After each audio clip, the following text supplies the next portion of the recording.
Doctor చచ్చిపోతుంది అంటే అమ్మేడంటే నీ పూలు తీసుకొని వచ్చి పెట్టినాక బాగా అయింది, రక్తం నిలబడిపోయింది. 3 దినాలు పోసింది. డాక్టర్ అమ్మకాడు అన్నాడు ఫస్ట్. డాక్టర్ అమ్మకోడు అన్నాడు. నడిపం ఎత్తుకుమ్మదాం అనుకుంటే మళ్ళీ పొద్దునకే నిలబడిపోయింది. మల్లెపూలు అన్నాడు ఫస్ట్. నరం కట్ అయిపోయింది, నిలబడుతా అన్నాడు డాక్టర్. అది ఇలా బండారు వేసుకొని ఇంట్లో పూలు ఉంటే ఇంట్లో పూలు తీసుకొని వచ్చి బండారు వేసుకొని తినిపించిన పొద్దునకే నిలబడిపోయింది.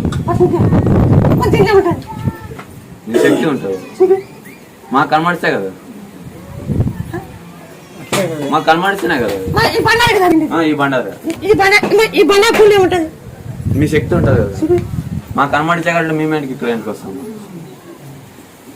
వీళ్ళంతా ఇక్కడ ఏంటికి వస్తారు. శక్తులు ఉంటాయి.